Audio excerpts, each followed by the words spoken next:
All right. This is my post-apocalyptic excitement show. As you can see, I'm real excited. Don't get it twisted.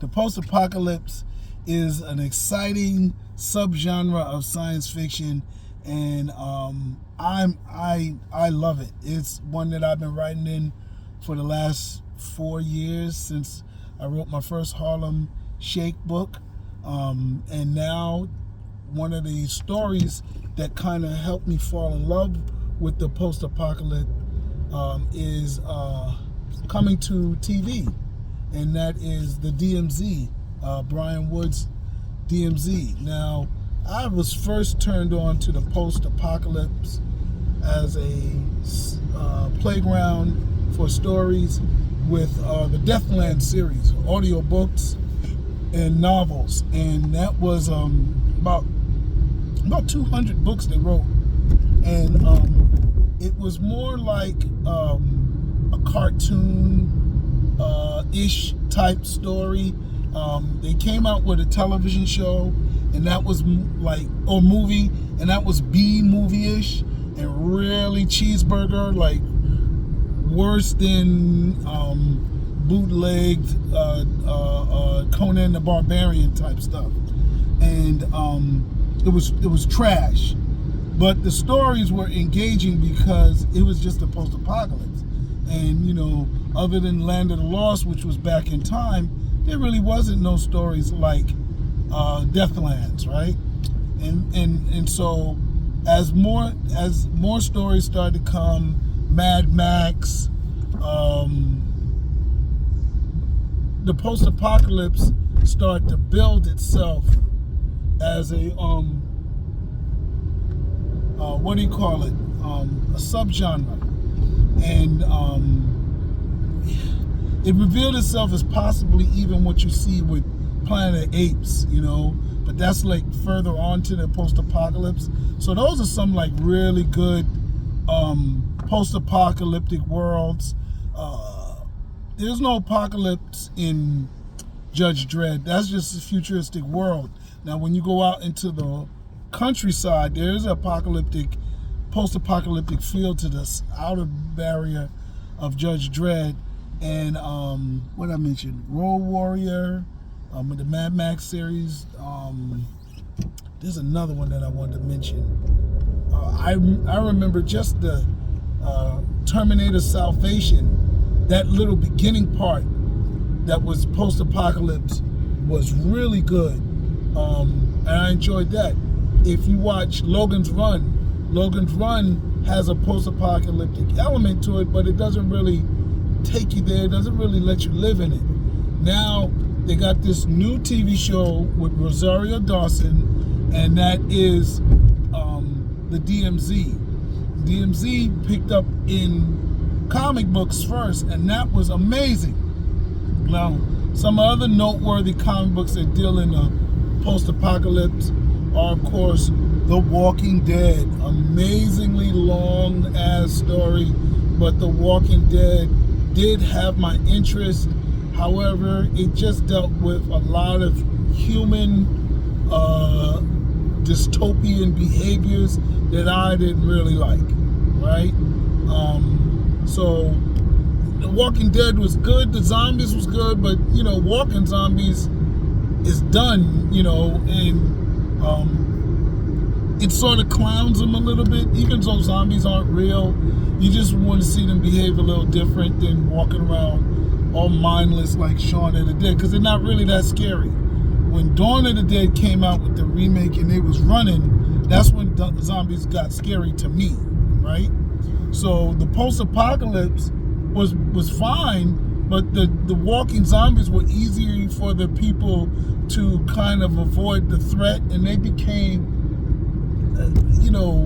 punishment. They're like background. They're not really as scary as they were before, and especially the people in the show are not that scared of them anymore. And I only read early issues of the comic book, so I'm kind of further along in the story in the TV show, even though I don't watch it anymore. All right.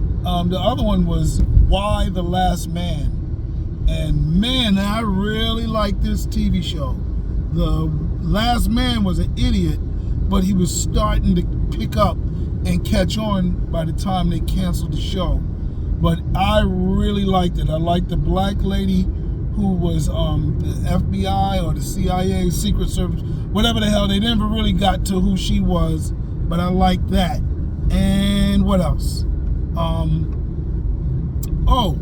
Akira. I'm sorry. Well, Why the Last Man? The story is about a post-apocalyptic event that eliminates all men on the planet, and the only thing that are left are women. Now that sounds crazy, but something like that is possible now that we've seen what coronavirus can do, right? So that took off, and women have, it explores feminism, and it explores, heterosexuality, and, the women that miss men. It's a whole lot of good stuff in there. The other comic, and it started as a comic book, and I never read the comic book. I got one issue of it when I saw the TV show was coming out, or somebody told me to get it, and I took up an issue from it. But that was that. And then, but I never really watched it. But the TV show was amazing. Now, the other one I mentioned is Kira. Kira was another one that had an impact on me, which is, I don't know really what caused a post-apocalyptic event, but Kira is a post-apocalyptic event, and kids living in a post-apocalyptic either Tokyo or China. And there's crazy sciences, and Akira, I think, is one of the kids that get tested on. Anyway, I like Akira. I like the imagery of it. It's definitely an early anime manga story that I was into. So, a lot of kids say, "Oh, you into anime?" I'm like, "No, I don't know." But, Speed Racer, and then it was Akira. And Akira was that long movie.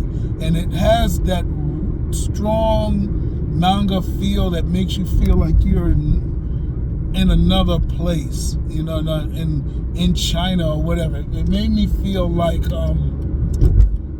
Ghost in the Shell, took me there.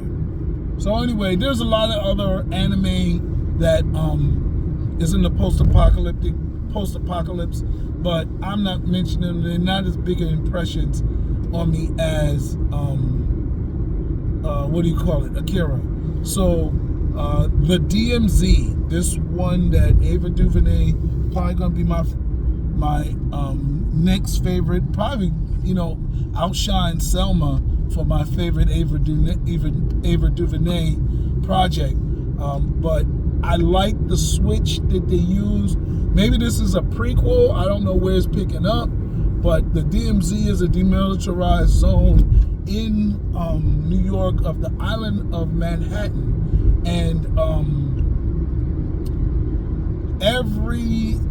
so they demilitarized it, meaning it's not its own country, but it does take them away from engaging in and out with New York. So they made it unsafe, and they just said, everybody in Manhattan, get out, and if you can't get out, we're gonna wall you in. And it seems like they have to deliver food to them and various other things.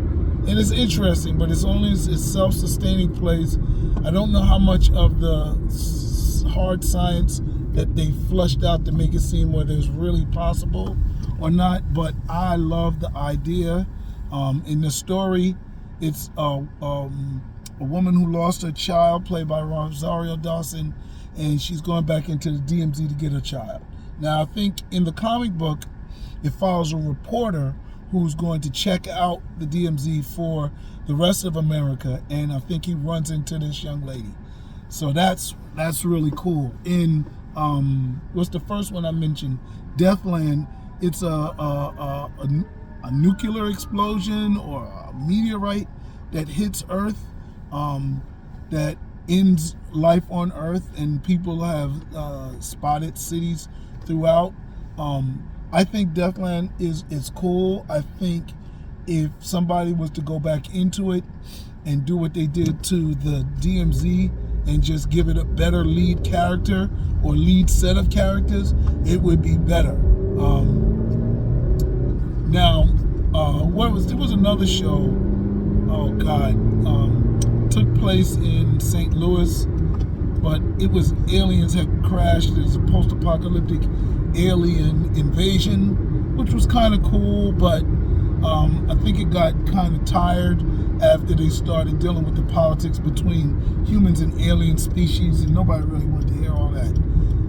And so it was just trash. It got corny to me.